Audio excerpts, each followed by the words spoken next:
حضرت عمر فاروق رضی اللہ تعالیٰ عنہ کا زمانہ ہے تو کیس آیا، ایک شخص نے 4 ایکڑ زمین بیچی، دوسرے نے خریدی۔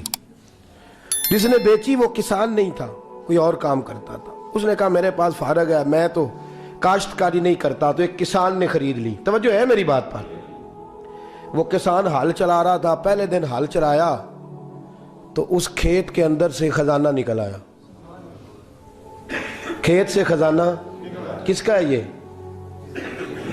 جی بھائی جی دی سڑک لنگ جائے نا وہ آتا ہے اور میں دیڑی نہیں تسی بیانہ واپس لو۔ اب تو سڑک گزر گئی ہے، مجھے تو پتہ ہی اب چلا ہے کہ یہاں ہاؤسنگ سوسائٹی آنے والی، میں تو نہیں دیتا ہی، رکھ لے آپ۔ کیا نکل آیا؟ ہیرے جواہرات چاندی لال نکل آئے۔ اب اٹھا کے نا وہ شخص نکلا ہے وہ رکھ لیتا، سنبھال لیتا، کیا ضرورت تھی؟ ویسے بھی لوگ تو پیسے بتاتے ہی نہیں کتنے۔ اٹھا کے نا وہ خزانہ تو جس نے بیچے تھے اس کے گھر چلا گیا، کہنے لگا میں نے زمین خریدی تھی، خزانہ نہیں خریدا تھا، تیرا ہے، تو لے لے، تیرا ہے، رکھ لے۔ وہ بھی صحابی رسول ہے، میرے نبی نے دنیا کی محبت کھینچ ڈالی ہے دلوں سے۔ وہ کیا کہنے لگے؟ کہنے لگے میں نے تو 4 ایکڑ سے بڑی مشکل جان چھڑائی ہے، تو اب پھر دولت لے کے آ گیا ہے۔ اس نے کہا یہ تیرا ہے، تو ہی رکھ، میں نے زمین بیچی تھی تو جو اس کے اندر تھا وہ سارا ہی تیرا ہے، بیچ ڈالا تھا۔ کہنے لگا نا میں نے زمین خریدی ہے، خزانہ نہیں خریدا۔ وہ کہنے لگا نا بھائی میں نے تو ہر شے بیچ دی ہے، اس میں سے پھل اگے پھول نکلے وہ سارے۔ جاگ رہے آپ لوگ؟ آکو ہے ہی کام جاگن والا ہے، یہ ہوتا ہی نہیں۔ یہ عجیب معاملہ ہے نا جی۔ یہ فرشتے ہیں جو دنیا میں بستے تھے، یہ انسان تھے جن کو فرشتے بھی دروازے کھول کے دیکھتے تھے یہ کیسے انسان ہے۔ اب مقدمہ حضرت عمر کے پاس آ گیا، توجہ ہے میری بات پر؟ حضرت عمر فاروق کے پاس آیا، حضرت عمر فاروق نے دونوں کی بات سنی تو جس نے بیچی تھی اس سے کہنے لگے پرانے مالک سے، چل یار تو لے لے، مجھے لگتا ہے کہ تیرے ہی ہیں، تیرے بڑوں نے دبائے ہوں گے، تو نہیں نکال سکلا، تو ہے تو وراثت تیری بنتی ہے نا، رکھ لے۔ کہنے لگا عمر آپ کیا سرائی کر رہے ہیں؟ اگر یہ بات غلط ثابت ہو گئی اور قیامت میں مجھے اس خزانے کا حساب دینا پڑا تو آپ میرے ساتھ اٹھیں گے نا، میرا بوجھ اٹھائیں گے نا؟ حضرت عمر کہنے لگے جی میں کوئی نہیں اٹھاتا، میں تیرا بوجھ۔ اب وہ جس کو بیچا تھا حضرت عمر کہنے لگے بھائی اس نے تو تجھے دے دیا تھا، اب تیرا ہے تو رکھ لے۔ کہنے لگا عمر آپ قیاس کر رہے ہیں، آپ قیاس کر رہے ہیں، اگر قیامت والے دن میں پھنس گیا تو میں آپ کا نام لے لوں اللہ کی بارگاہ میں؟ حضرت فاروق اعظم نے نا سر پکڑ لیا، فرمایا میں فیصلہ ہی نہیں کرتا، تم حضرت ابی بن کعب کے پاس جاؤ رضی اللہ ہو۔ حضرت ابی بن کعب کے پاس آئے اور آ کے ان دونوں نے کہا حضرت جی ہمارا ایک کیس الجھ گیا ہے۔ فرمایا وہ کیا؟ صحابہ وہ صحابہ تھے جن کی ہر صبح عید ہوتی تھی، خدا کا قرب حاصل تھا، نبی کی دید ہوتی تھی۔ حضرت ہمارا کیس الجھ گیا ہے، حضرت عمر سے فیصلہ نہیں ہوا، آپ مہربانی فرمانے لگے وہ کون سا کیس ہے جو عمر فاروق سے فیصلہ نہیں ہوا؟ وہ کون سا کیس ہے؟ کہ حضرت جی یہ معاملہ ہے، توجہ ہے میری بات پر، یہ والا معاملہ ہے کہ اس نے بیچی ہے جگہ، میں نے خریدی ہے، اب خزانہ نکل آیا، میں کہتا ہوں تیرا ہے، یہ کہتا ہے نہیں تیرا، میرا میری نہیں۔ جی یہ کون سا دور ہے؟ بولے نا وہ کون سا دور تھا؟ خیر الناس من ینفع الناس، لوگوں میں بہتر وہ جو لوگوں کے لیے نفع بخش۔ یہ کہتا ہے خزانہ تیرا ہے، میں کہتا ہوں نہیں، تو کون سا دور ہو گیا؟ تیرا تیری کا۔ حضرت سیدنا ابی بن کعب رضی اللہ تعالیٰ عنہ نے سر جھکا لیا، کہنے لگے میں فیصلہ کیا کروں، میں بہت بڑا قاضی ہوں پر یہاں میں بھی الجھ گیا ہوں، اب فیصلہ سنو، خوبصورت فیصلہ۔ حضرت ابی بن کعب اس سے پوچھتے ہیں بیچنے والے سے تیرے بچے کتنے ہیں؟ کہنے لگا جوان بیٹا ہے۔ خریدنے والے سے کہتے ہیں تیرے کتنے بچے ہیں؟ اس نے کہا جوان بیٹی ہے۔ کہنے لگا میں ان دونوں کا نکاح کر کے سارا سامان انہیں جہیز میں دے دیتا ہوں، ان کا نکاح کر کے سارا کچھ انہیں جہیز میں دے دیتا ہوں، تیرے گھر بھی آ جائے گا، تیرے گھر بھی۔ یہ فیصلہ سیدنا ابی بن کعب رضی اللہ تعالیٰ عنہ نے دیا۔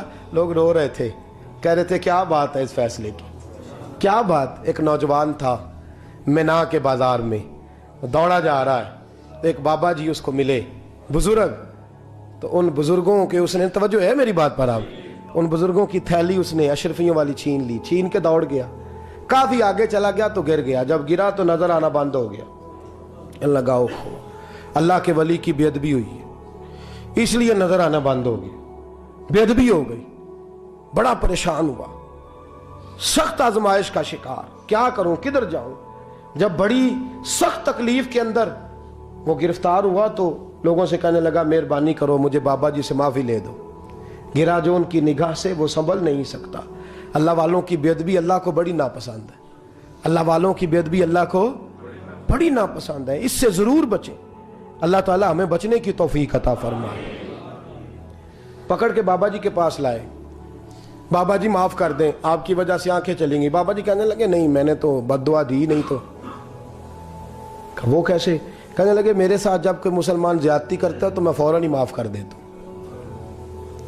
کہا جی میرے لیے دعا کر دیں. دعا کی, بابا جی کی آنکھیں ٹھیک. بابا جی نے دعا کی, نوجوان کی آنکھیں صحیح ہو گئی.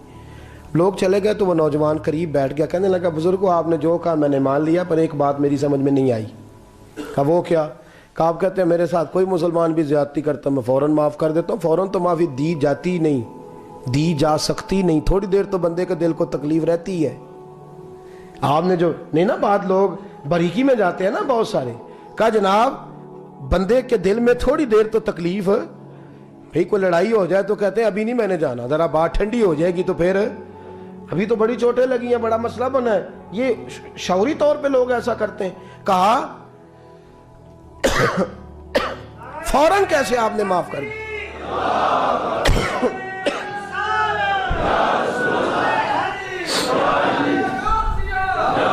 کہا فوراً کیسے معاف کر دیا؟ تو بابا جی کہنے لگے مجھے اپنے نبی سے پیار ہی بڑا ہے صلی اللہ علیہ. ہم عشق کے بندے ہیں, کیوں بات بڑھائی ہے, محبت بڑی ہے رسول رحمت سے. پر میں کیا بات ہے؟ بابا جی کہنے لگے میں نے حضور کی ایک حدیث پڑھ لی ہے, اب جو مسلمان بھی زیادتی کرتا ہے میں فوراً معاف کر دیتا ہوں. کہا وہ کیا حدیث؟ سنیں میرے دوستو, اور بزرگوں کی سوچ دیکھیں کہاں تک جاتی ہے. اور بزرگ کہنے لگے اللہ کے رسول صلی اللہ علیہ وسلم نے فرمایا ہے کہ جب تک میرے سارے امتی جنت میں نہیں جائیں گے میں بھی نہیں جاؤں گا. جب تک سارے نہیں جائیں گے میں بھی. تو بابا جی کہنے لگے دیکھنا تیرا میرا جھگڑا ہے, اگر یہ جھگڑا حضور کے پاس جائے گا, اللہ کی بارگاہ میں جائے گا, پھر اس کا فیصلہ ہوگا, پھر یہ مقدمہ لڑے گا, پھر یہ کیس چلے گا, جب فیصلہ ہوگا تب تک میرے رسول پاک جنت میں نہیں جائیں گے, بیٹھے رہیں گے. تو میں اپنے نبی کو تکلیف تو نہیں نہ دے سکتا, میں اپنے رسول کو بٹھائے رکھنے کی آزمائش تو نہیں نہ دے سکتا. لہذا جو مسلمان بھی زیادتی کرتے ہیں میں فوراً ہی معاف کر دیتا ہوں تاکہ میرے محبوب کو کوئی تکلیف. میں تیرے اور اپنے بارے میں سوچ نہیں رکھتا, میری سوچ تو ہر وقت ذات رسالت پہ لگی رہتی ہے.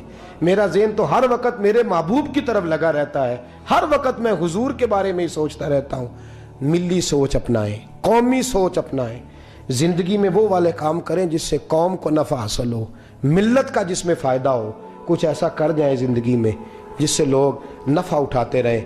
محمود غزنوی گزر رہا تھا, ایک بابا جی بڑھاپے میں ہاتھ کانپ رہے ہیں تو ایک پودا لگا رہے تھے. تو محمود غزنوی کو بڑا پسند آیا, کہا بابے کو میرے پاس تو بلاؤ. بلایا تو کہا بابا تیری عمر اب ہاتھ کانپتے ہیں, سر کانپتا ہے, راشا تاری ہے, تو نہ پھل کھا سکے گا نہ چھاؤں میں بیٹھ سکے گا. تو بابا جی آپ یہ کیوں کر رہے ہیں؟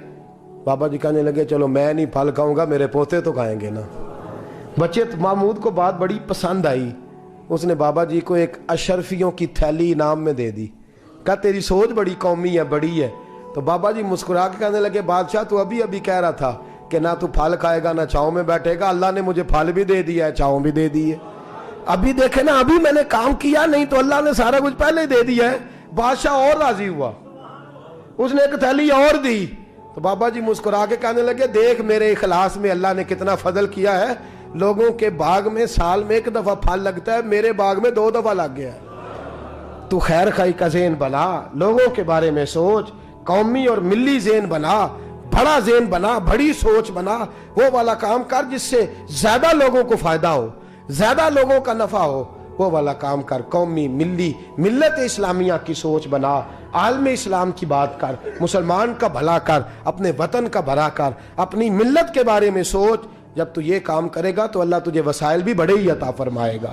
اللہ تبارک و تعالیٰ تیرے لیے رحمتوں کے دروازے بھی زیادہ ہی کھولے گا.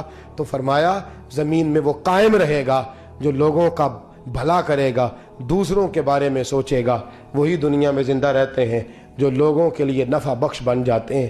جو ذات کی بات کرتے ہیں وہ بڑی جلدی فنا ہو جاتے ہیں. دوسروں کی بات کر, تو ہمیشہ رہے گا, تو باقی رہے گا, تو قائم رہے گا, تو ہمیشہ صبح قیامت تک تیرا نام